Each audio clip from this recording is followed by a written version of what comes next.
Hi hello నమస్తే అండి, ఎలా ఉన్నారు? సో ఈ రోజైతే మనమైతే ఎగ్జిబిషన్కి అయితే వచ్చేసామండి. సో ఇది వచ్చేసి మన నల్గొండలో అయితే స్టార్ట్ అయింది, శ్రీ జీవన్ సాగర్ ఎగ్జిబిషన్ అనేసి. సో నిజంగా అయితే లోపలికి వెళ్ళేదాకా మేమైతే అస్సలు ఎక్స్పెక్ట్ చేయదు ఇలా ఉంటుంది అనేసి. సో ఎలా ఉంటుంది ఏంటి అనేది అయితే మీరు కూడా చూసేయండి. సో ఎంట్రీ అవ్వగానే మనకైతే ఇలా జీవన్ సాగర్ లాగా వాటర్ ఫాల్స్ లాగా అయితే ఉంటుందన్నమాట. సో 50 రూపీస్ అయితే ఎంట్రీ ఫీజ్ అయితే ఛార్జ్ చేశారు. లోపలికి వెళ్ళాకైతే నాకైతే అంత మరీ అని అయితే ఏమనిపించలేదు. సో ఇన్ని ఎగ్జిబిషన్స్ చూసాగానే దాంట్లో ఇంత దరిద్రమైన ఎగ్జిబిషన్ ఇది ఒకటే అనుకుంటా. సో అలా ఉందన్నమాట. సో నల్గొండ వాళ్ళు ఎవరైనా ఉంటే అసలు వెళ్ళమాకండి. మీకు ఎక్కడైనా స్టార్ట్ అయినా కానీ జీవన్ సాగర్ ఎగ్జిబిషన్ అని అసలు వెళ్ళమాకండి. టైం వేస్ట్, డబ్బులు వేస్ట్, ఏమీ లేదు అక్కడ చూడడానికి. సో మన సర్కిల్స్ దగ్గర వాటర్ ఫాల్స్ లాగా ఉంటాయి కదా, ఇవి బెటర్ అనమాట. సో మన నల్గొండ ఉన్న వాళ్ళకైతే రామ్నగర్ పార్క్ ఉంటుంది కదా, సో అదైతే నిజంగా బెస్ట్ అండి. 10 రూపీస్తో అయిపోతుంది ఎంట్రీ టికెట్. సో ఇదైతే నాకు నిజంగా చండాలంగా అనిపించింది. మనం లోపలికి ఎంట్రీ అవ్వగానే ఇలా పోస్టర్స్ అయితే ఉంటాయి. ఇవే అండి జీవన్ సాగర్ ఎగ్జిబిషన్. ఇదే అనమాట వాటర్ ఫాల్స్ అన్నీ కూడా ఇవే. సో చూస్తున్నారు కదా, ఒక సర్కిల్, ఒక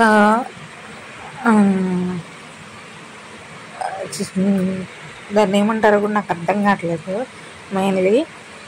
సో ఇదే అండి జీవన్ సాగర్ ఎగ్జిబిషన్ అనమాట. 50 రూపీస్ మనిషికి. సో మాకైతే 100 రూపీస్ బొక్క. ఏమీ లేదు, ఒక ఫిషెస్ కానీ ఏమన్నా లేదు. అసలు ఇంత నార్మల్ ఎగ్జిబిషన్ అయితే నేను ఎన్నడూ చూడలేదు. సో ఇలా అయితే ఉంది. బట్ వాళ్ళకి కాస్ట్ అయితే బాగానే పడి ఉంటుంది. ప్లేస్ కానీ లైటింగ్స్ కానీ ఓకే పర్లేదు, బట్ అంత ఛార్జ్ చేయడం అయితే వేస్ట్ అనిపించింది. సో లోపలైతే షాప్స్ కూడా అన్నీ అయితే ఏం రాలేదు. సో కొన్ని షాప్స్ వచ్చాయి, అలాగే జాయింట్ వీల్ ఇవి కూడా నార్మల్గా కొన్ని వచ్చాయన్నమాట. వచ్చినా కానీ ఏవి అయితే ఓపెన్ చేయలేదు. మళ్ళీ ఒక 1 వీక్ ఏమో రన్ అవుతుంది, తర్వాత తీసేశారు. మేమైతే ఒక 1/2 అవర్ ఉన్నాము, అంతకుమించి అయితే మాకు ఓపిక కూడా లేదనమాట చూడడానికి. ప్రతి వీక్ మేమైతే రామ్నగర్ పార్క్ అని ఇలా వెళ్తాం కదా, సో మాకైతే అక్కడికి వెళ్ళగానే అదే చూసినట్టుంది. సో అంతేం అనిపించలేదు. సో చూస్తున్నారు కదా, ఇలా షాప్స్ అయితే అరేంజ్ చేశారు. షాప్స్ కూడా మనం టీటీడీలో ఇలా నార్మల్గా ఉన్నట్టే ఉంది. ఈ షాప్స్ కోసం మనం 50 రూపీస్ ఛార్జ్ చేసుకొని లోపలికి వచ్చి ఈ షాపింగ్ చేస్తున్నాం. ఇక్కడ ఏమైనా కాస్ట్ తక్కువ ఉన్నాయా అంటే అది కూడా లేదు, ఫుల్ కాస్ట్ ఉన్నాయి.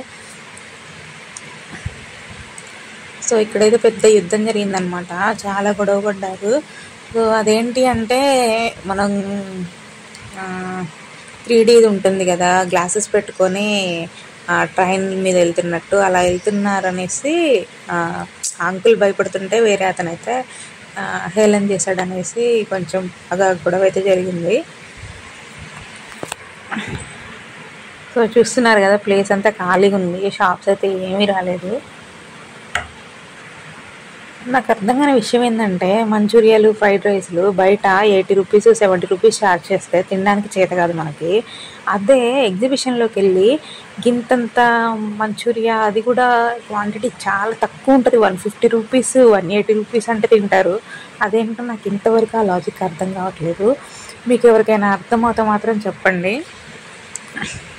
ఇవైతే ఏదెక్కినా కూడా పిల్లలు ఆడుకునే గేమ్స్ 50 రూపీస్ అయితే ఛార్జ్ చేస్తున్నారు. 50 రూపీస్ అయితే ఛార్జ్ చేస్తున్నారు. ఇక్కడ